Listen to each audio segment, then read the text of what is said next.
Welcome to another episode of the Koffee Conversation Show powered by the Emerging India Forum, TEIF, and a tech partner, Prime Infotech Solution. Series is The Emerging Lawyer. Theme is From Law to Social Impact, Leading with Purpose.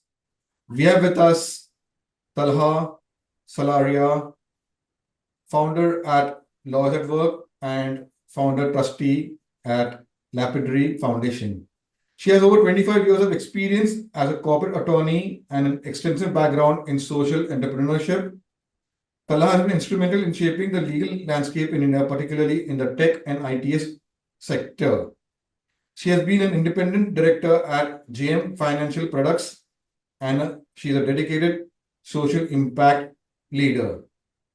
So friends, this will be a lovely conversation with a lawyer and who is bringing impact in social sectors. So let's welcome Talha to today's coffee conversation. So Talha, I'm Diane Amir Virani,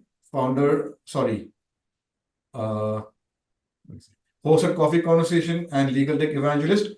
I'll have to explain to the format. You must be aware of the 2 rounds. There is a surprise rapid fire round. So welcome and let's begin. Sure. Look forward to it. Thanks for having me. And I'm sure we'll enjoy this. Thank you so much. Okay.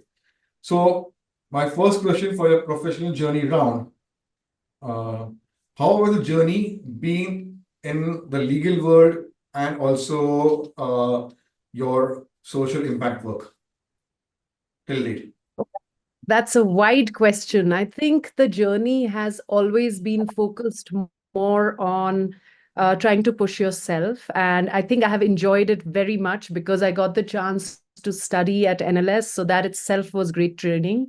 From that, I was in one of the really good top law firms in the country. So I got the sense of working with a big law firm. And then we set out, a couple of friends and me, and we set out a smaller firm. And I set up Lawyers at Work about 12 years ago. In a very bullish way, I think, because, I've always enjoyed relationship with clients as much as my work. So therefore, the inspiration to set up Law was to provide high quality platform where we could invest in deep relationships with clients. And therefore, we are client focused. So we've been able to achieve this where we've had very long-term clients who rely and trust us. And mostly we do word of mouth marketing and references. You won't see much about us online, which is the general trend, but we have got a practice where we've got these very good clients. And therefore, it's been a very enriching, like I've managed to always get whatever I want from my work in terms of whether it was for financial stability or it was relation, like meeting new people. I think work is a means for many other things, adding value. And I'm quite bullish. So at the time of, even when I started that or I started the foundation, I said, if I can focus on the values and, even if it doesn't work out, an entrepreneur is always employable. So we go ahead and try that. This can become a long answer because your question is quite broad. So my social impact journey was more because I am from Kashmir and I wanted to do something here. I wanted to pay it forward. So that's where I'm kind of focusing on now. So just a brief background. Yeah. Wow. So from coming to Kashmir and leading a law firm in Mumbai, that's impressive. And being, a graduate of NLS, that is also impressive. So hats off. So now, Talha, as you're leading a woman-led law firm, so I've got 2 questions. What are the challenges and successes you have faced? And what is the story behind naming of your law firm Lawyers at Work? Okay. So, I honestly have never, once you start work, I don't really make a distinction between a woman-led firm and a, say, so-called man-led firm or mixed firm, because when you have to get work done, I don't think the client cares about your gender. Once they appoint you, they just want the work done. But I have to say this, during business development, I have sometimes had to balance certain factors in terms of how I operate. For example, honestly speaking, unless it's a conference or an area where I'm comfortable with, I will generally opt for meetings and social engagements during business hours. And therefore, I set certain ground rules. But per se, otherwise, touch wood, I have not felt burdened by the fact. In fact, when I started, I was probably the second woman-led corporate firm, in probably India. And I didn't think much of it because I think we've had wonderful clients. Maybe it's blessings, it's whatever. I think in today's world, that plays a part. Maybe some people have had to face it. I've, touch wood, never had. Um, lawyers at work, it was simple. I was really delaying setting up the firm because the name always takes so long to figure out. And one day we were sitting at breakfast and somebody just say, "Hey, it's law. Why don't you call it lawyers at work?" And I said, "It's fantastic." The one thing I didn't want is to name the firm with my name or my initials. I wanted the firm to be more than just about me. I was very careful about that. I mean, I always wanted that because I feel like a firm is so much more than the individual who starts it. So I was very clear I didn't want that. And this seemed like a fun, young, different kind of thing. So we just started it. Yeah, that was the background. So, someone guided you with the name, and there is someone guiding you in your journey also. So has from a legal world, there will be two questions. From the legal world, who is your mentor or who has influenced you? First, I'll start with this. Oh, mentor from the legal world. I don't have one. Or influenced, I said. Oh, influenced. What influenced you from? My youngest influence has been, I will say, when I was in college, what the inspiration really was. I think I read this book as part of my project, which is called Roses in December. I don't know if you've heard of it, but it's an autobiography of Justice MC Chagla. He's a great legal mind. He's always upheld the rule of law. He's had faith in democracy. And actually, he played a very active role during Indira Gandhi's emergency, Mrs. Gandhi's, when the emergency was called. And he said, actually, I remember in that book, he said he would rather have the constitution abrogated than pretend that, Mrs. Gandhi's constitutional and democratic. And to be able to say that, he called it out. He called it a constitutional dictatorship. And I was very inspired even then by his thought process and his ability to, stand up for what he believed in, to humanize law. And given where I come from and given everything, I feel like that's a very important aspect of law that needs to be addressed. And we should do it in some way when we are doing our jobs. And therefore, I think it becomes more and more relevant in every, it stays, I would say it always stays relevant. So that would be my answer, really. Okay. So my next question, I'll ask you in the second round, the personal round.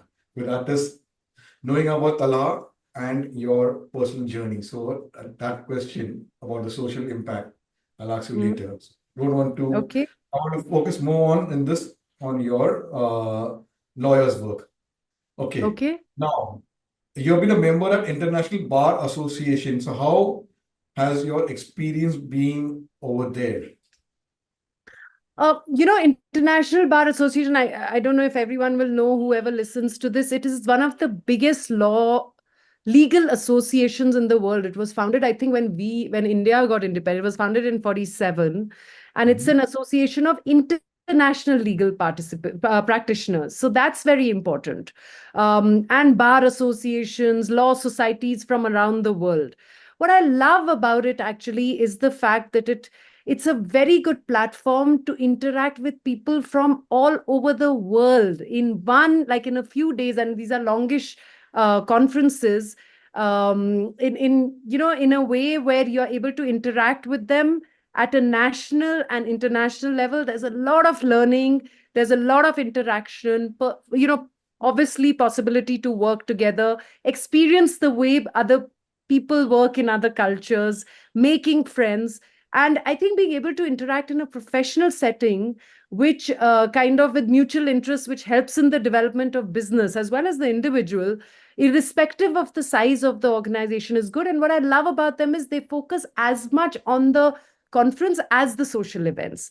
So you get to know people, and it's very clearly, there are a lot of networking events. I love the format of the organization and the way they really have an ethos of making effective change for through lawyers in the world. So we pick up a lot of social issues, a lot of current issues like Ukraine or women or stress that lawyers go through. So it's a very interesting organization, very big, so it has many aspects to it, and you can pick and choose and see what works for you. And in one platform you have so many options, so I like that. Wow. So viewers out there, especially from legal professionals, to become members of the International Bar Association, as Talha rightfully explained the benefits and your exposure to international community. Let's take India on the international global roadmap. So we have been fortunate contributing to Indian legal. Now we are inviting foreign law firms to come down to India, but we should also go and contribute globally. Absolutely. So it should So be a two-way process. Absolutely. Yeah. So now, Talha, how has the legal landscape in India evolved according to you over the past 2 decades, especially in the tech and ITES sectors? So I think I would like to answer it in two ways. One is the disruption of the legal sector itself, which we are looking at right now, because that's also very tech related, AI related, all of that. I think the legal sector has not been disrupted for a long, long time, and it's going to happen very soon. We see a lot of legal tech companies. We see a lot of AI tools. We see basically technology coming into a lawyer's everyday life and helping with, I think, cutting down some of the very repetitive work or some work which actually a machine can do better than an individual just because of the data analysis. And the other one I would say is, and by the way, I think it will be good. A lot of people are concerned also. I think it leads to more efficiencies. It leads to innovation and perhaps in many cases, probably better access to justice, because it becomes accessible through technology. And the other, I think, is the technology sector itself. Right now, I feel it is a really good time to be a tech lawyer. It is so interesting. If you see just last year, if you just take 1 year, there was there was the Digital India Act, which is going to replace the Information Technology Act. You have the Personal Data Protection Act that has come. Then there are constantly the ministries are issuing rules and they are issuing guidelines. They're on online gaming, on deep tech, on dark patterns. All of these are new areas which we need to start learning to understand, grasp, or get better at. Everyone's learning at the same time. And I think that is very exciting. So if a new young person comes and these are so many new technologies, I feel like everyone's learning at the same time. So it's a great opportunity for young lawyers as well. And of course, then you have your standard like the cybersecurity, which is an issue, and drones and satellites and all of that, which has been going on for the last few years. So I think the whole scenario is changing, because of which it hasn't become just a tech practice. I think we've moved from that. There's a lot of legal practice plus policy changes because law is trying to catch up with technology. So it's a mix of, you do a lot of the advisory piece is increasing, the consultative piece is increasing, plus you have a lot of policy work happening because there are so many policies that are coming up and everyone's trying to do it together. So I think that's very exciting. Wow. So now, Talha, according to you, what are the most critical factors for successfully managing a cross-border M&A and PEVC transactions? So I think it's a very good question because a lot of times actually the base of the transaction stays the same. It's just how you manage it. So I would answer it two ways. I think from a technical perspective, it's very important to understand the regulatory framework, I would say. and I think doing the due diligence, which prevents you from avoiding any misunderstandings and surprises that come later. So I would focus on understanding regulatory framework and doing the due diligence. And therefore, I always believe that if it's cross-border, you should have a local counsel to do your risk mitigation. And also, the biggest part that is important is, I think, the tax part. So this is just on the technical. All of this can get done. The most important thing is to be very organized, do advanced planning, and assign responsibilities to each team member so that the expectations are set. I think the project management of a cross-border, because there can be cultural differences. Someone says something, you actually think it's something else. So it's very good to have a work plan, have dates, have responsibilities, have accountability very clearly framed out, and it will go a long way. So like recording stuff after, even negotiations, etc. I have seen it goes a long way in just everyone being on the same plane. And I think the second aspect, which teaches you a lot, is cultural sensitivity, which is key in interacting and negotiating. So finally, the documents stay the same, but negotiation is very important. And I feel like the cultural sensitivity or understanding each other is very, very important in cross-border. And that's the learning, that's the culture learning, that's the people learning, which I love. Yeah, I know. Yes, as you said, you are good at people skills. Relationship is important. Okay. Relation- Now, Talha, how do you ensure that your firm stays at the forefront of new technologies and legal practices that are evolving every day? Mm, it's not just, I think we have reached an era where earlier when we used to graduate, we had done our studies, etc., and then we used to practice. I feel like whether you're 70 years old, 60 years old, 50, 40, whatever, you have to undertake continuous learning now. Lawyers always had to do that because we were regularly looking at new case law, etc. But what has happened now is you have to keep learning, as they say, unlearning and relearning, right? So a lot of that happens in our firm. How we specifically try to do that is by, there are lots of retreats or conferences happening just on the concepts, the philosophy of things, or the concepts of things, or, why are we looking at like the ethics of AI and things like that. I feel like, we constantly attend these so that we are completely aware of the different minds working on this, on the different inputs that you get. So, and these are not just, so the important thing is these are not just legal conferences. We actually make sure we go for the industry conferences as well, because that's where you really learn a lot.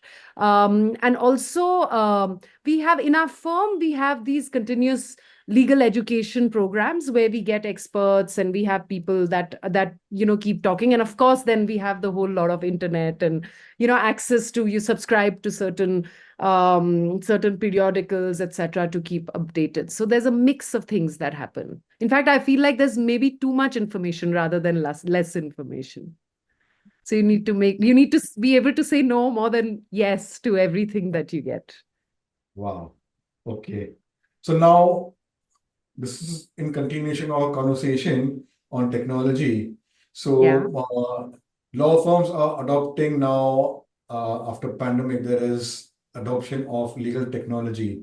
So how is your law firm and your team using legal tech tools in day out for their work?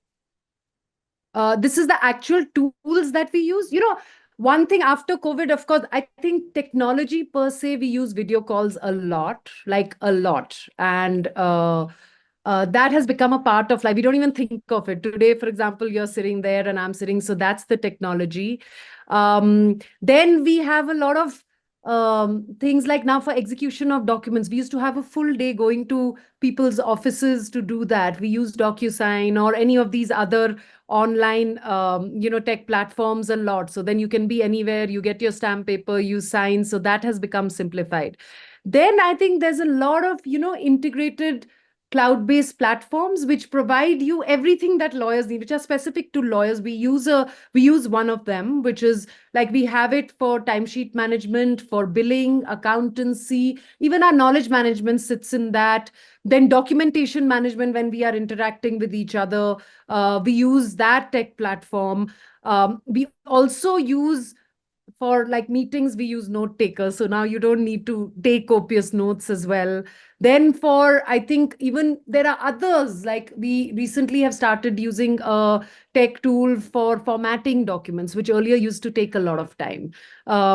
So, I mean, it reaches till 80%, you do the rest yourself, but it saves a whole lot of time for the young junior to do other things, other better things.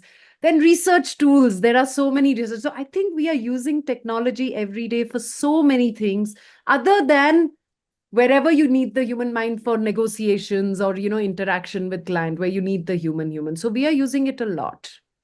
Wow, that's wonderful. Now, let's go to your role as an independent director at JM Financial Products. We viewers like to understand what are the roles and responsibilities of being an independent director? Hmm. So, I mean, as you probably know, an independent director role per se is to facilitate good corporate governance, which basically means transparency, provided an unbiased view to the management. So it's more a peripheral view so that you see it in differently from when they are in it. We also sometimes challenge the status quo and try and say, have you thought of this, do this, etc., and make the management accountable in terms of just checking if things are in order. That's the role of an independent director per se. Now, my role requires me to do a bit of all of this, where, I have to listen, I have to evaluate what they are saying. I have to also trust them, and they have to trust, and, kind of provide direction wherever it's necessary or desirable. What I find exciting is that I'm able to apply the experience and expertise that I have obtained in my legal profession as my role as the independent director at JM Financial. And I also get to interact with other board members and the management, and they're all from different backgrounds. So what happens is that when we are lawyers, we are only, at least me, I haven't done a corporate firm, like I've never been an in-house counsel in a company. I've basically always done law firm work. We are surrounded by lawyers. So this is exciting for me because someone's from finance, someone's from marketing, someone's the head of, a funds practice, etc. So we have this wonderful setting where you look at developments and issues of a business in a very holistic manner and in a very quick manner in the same room, which sometimes may get missed when clients reach out to us for purely legal aspects. So I find that a lot of fun. So if there is something, everyone's adding their bit, I think that's a lot of fun. Wow. Okay. So my last question for you, for your professional round, what advice would you give to young legal professionals entering tech and ITES law sectors? I think they are equipped. For them, tech and IT is like second nature more than at our stage. I think what they need to do is two things. They need to be very curious. They need to stay curious. And they need to learn how to, I think the key will become, what are the questions you ask? I always believe this, that the answers you get actually depends on the questions you frame. So the talent is in actually the questions, and AI is doing that. It depends on the questions you ask, that the quality of your response will come in that. So what they need to do is be curious and have questions, and learn to ask the right questions. It requires a lot of thought.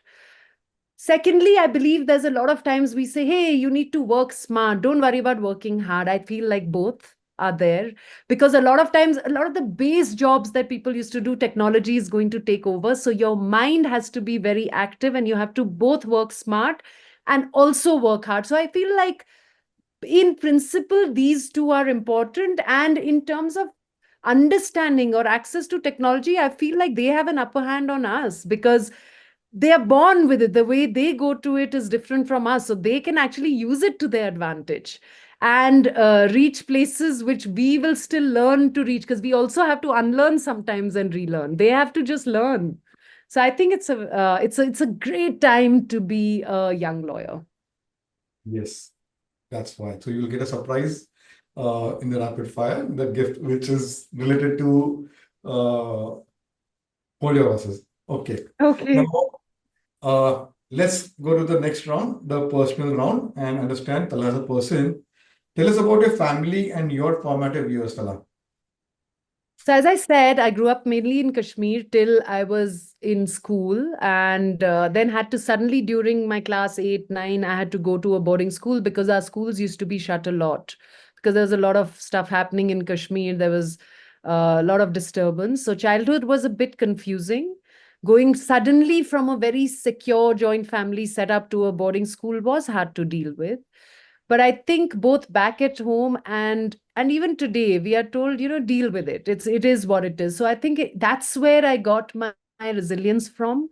And I'm okay. Like if something happens, I'm like, okay, let's just deal with it. So if I had to look back in those years, I would say, yeah, I had fun even in spite of everything. I think for me, crisis became an opportunity. When I went out, I was able to get exposed to things that otherwise I may not have. So, I just have to count my blessings.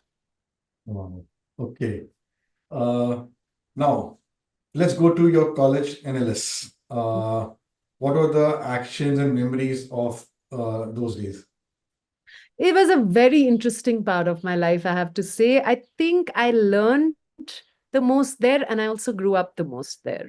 The curriculum was very, very rigorous. So we stayed very busy. It was quite hard. Uh, but again, I always say this mix of people, that's where you really learn. I always believe you don't learn in the classrooms, you actually learn in the corridors. And in NLS, the students were a mix of people from all over the country, including internationally, and a complete mix of backgrounds. It was really an eye opener into how the world really works because being a law school, everyone was very politically aware. Everyone was also growing up together.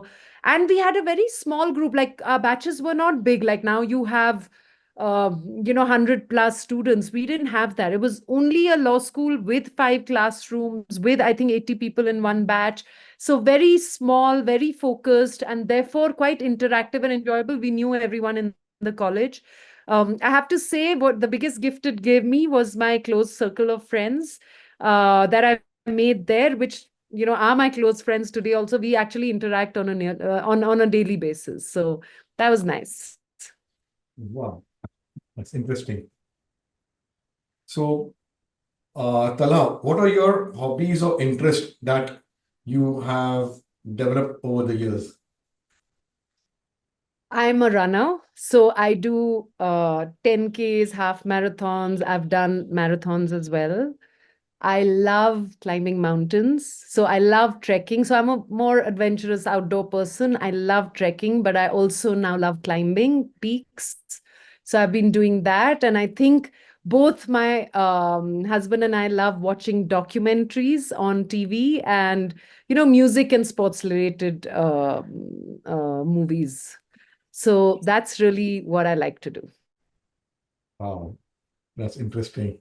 So, in your bucket list for 2024, what would like to complete in the remaining months as for professionally as well as personally? So professionally, I am very focused on the foundation right now. I want to institutionalize it more. So we are building a team. So two aims are there. One is when I say institutionalizing, we are setting up a team for the foundation. I'm very focused on that. And I also want to start looking, therefore, at strategically scaling it. And that's on the foundation because then I want to also make sure my firm is touchwood running quite decently. So I'm good on that. I also want to do it professionally. I am focused right now on learning a little more on AI. So I've planned a couple of, we are going to go. There's a great group of people that's connecting for AI discussions. So we are planning that. Plus, I want to not finish. I'm doing the Aspen Fellowship right now. So I'm busy a little bit with that. I want to do it well. Our next session is in November. That's on professional. Personally, I just completed actually my bucket for this year. I had decided to climb a mountain which was higher than what I've ever done, and I just completed it in July in Ladakh. So Mm. I don't have any other target for this year. Wow. I finished it. Yeah. Okay. So what's the mountain's name? It's called Kangyatsi 1. It's in Ladakh. So every year I put like one mountain I have to climb, like literally a mountain I have to climb, and I just did that in July. Yeah. Wow, that's interesting journey. Wow. Okay.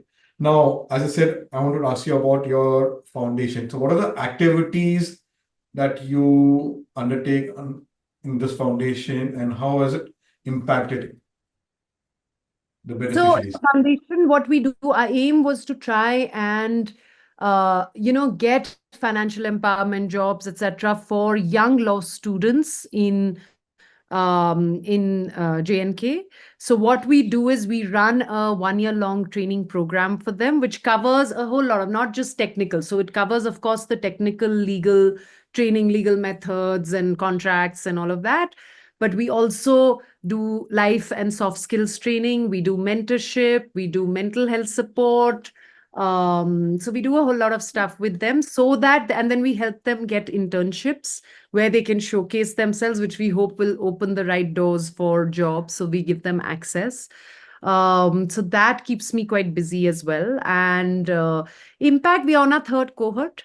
We've had two cohorts. We've had a couple because these are for students. They haven't graduated yet, but from our first batch, few had graduated. And they've got jobs in one in Bombay, one in Bangalore, in very like in Microland, Bangalore, it's a big company. And then in a very good law firm in Bombay. I don't know if you know Vishnu Jerome Partners. So they got there. So all good. Like we are making slowly. And then all of them got internships last year. So it's going well. Wow, that's interesting. Okay. So now, uh, how does a weekend look like?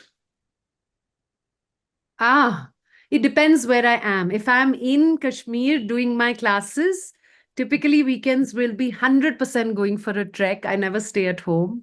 I will do some trek somewhere close by. And it's a full day. Like we start at 4 a.m. and we'll come back by 10 p.m. or something. So it goes. In Bangalore, I like to actually, when I'm in Bangalore, so I basically split my time between the two, mostly in Bangalore. That's where I live. I like to spend time at home. I like to spend time with my family or catch up with friends, do some activity. We try to do things like we won't take the car out on weekends, so we'll cycle around or, just like catch up with people. I like conversations. We have our set routine of filling some gratitude books. We'll go to a dosa place, our favorite dosa place. So that's routine on a weekend.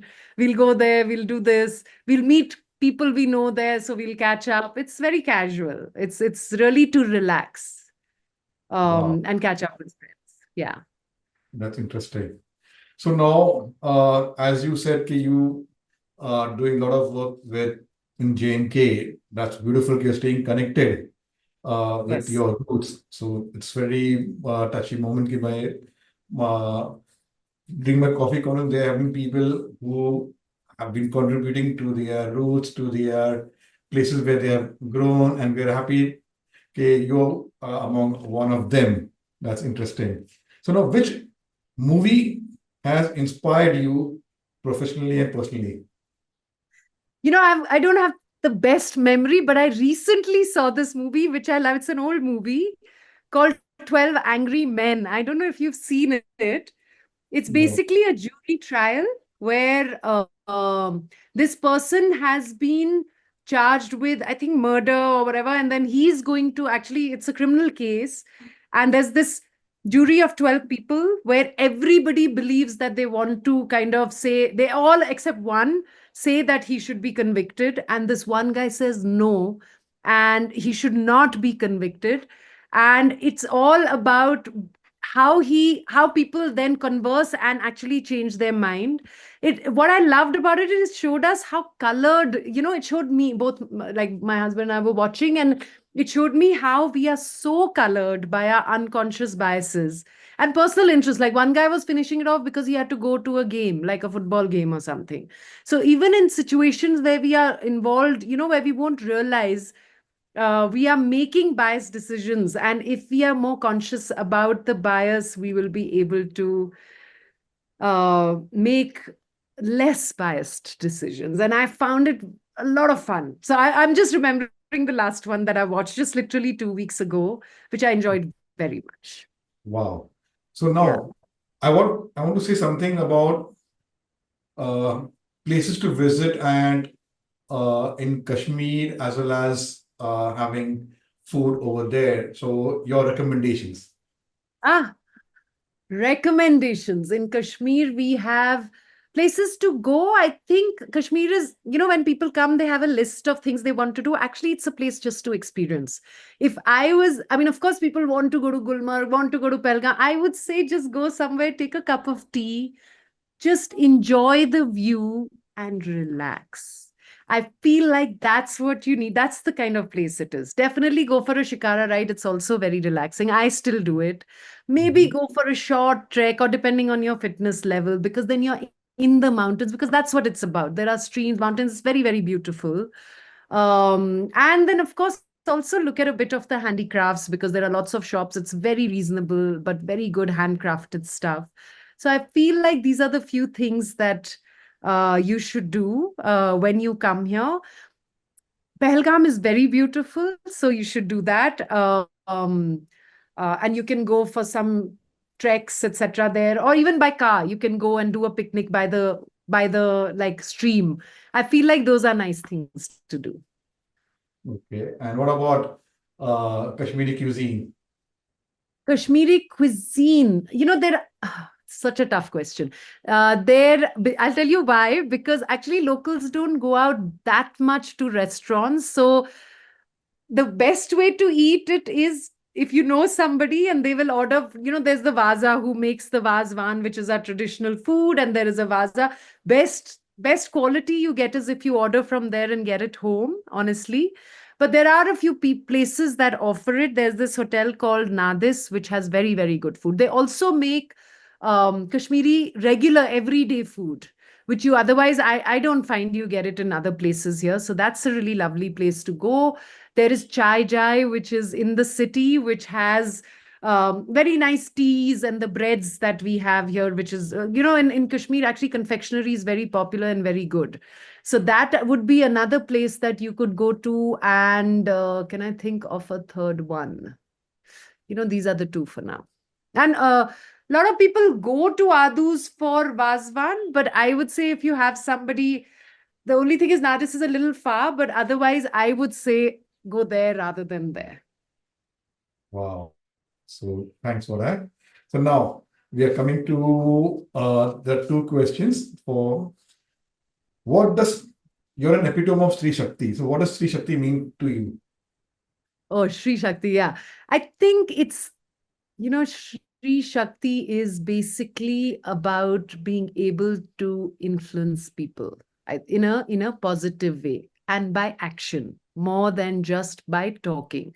So you use, of course, your persuasion, you use reasoning, you use purpose, and you create a win-win situation more than just one person winning, which I feel like why Shri Shakti, this is the Shakti, right? The power to actually be able to influence people. But I think women are very good at it because they are used to being able to negotiate, to be able to kind of, use these skills at home and in this ecosystem. And you know exactly what I mean, to be able to get their way and make a difference. So I feel like we are very well trained to do it in a way where you're not fighting, but trying to get it in a very peaceful way. And I think to be able to transform people's behaviors by either doing it yourself, so you are the example, or by using these skills, which we do from the day we are born, because we are also sent off very often to in-laws' place, this that where you have to kind of manage things. I feel like that is a real power that women have. Wow. Now, my last question. Describe Talha in one line. Uh, I think I would say resilience because of where I've come from and, have just stuck around.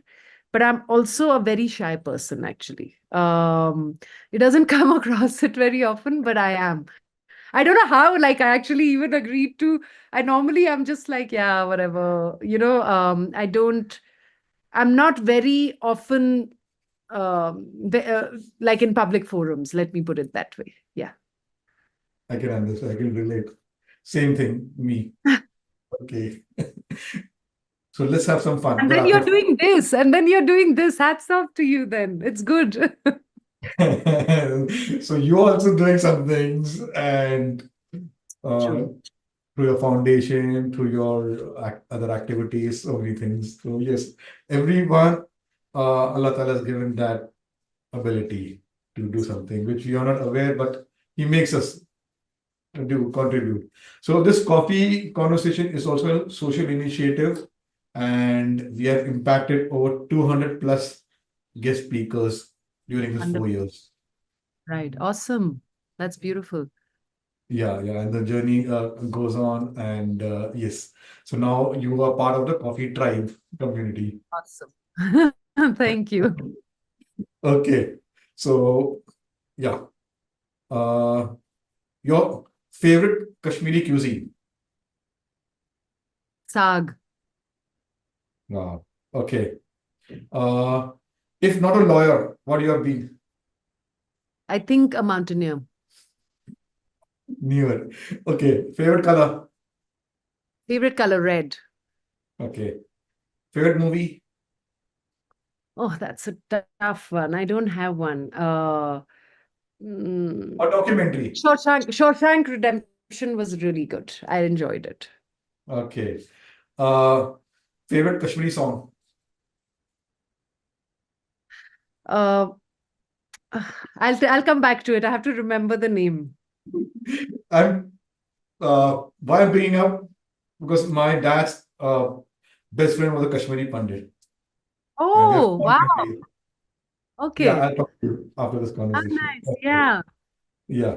Hocus Your Pocus favorite is my podcast? favorite Kashmiri song because I grew up with it. Hocus Pocus is my favorite Kashmiri song. Thank you.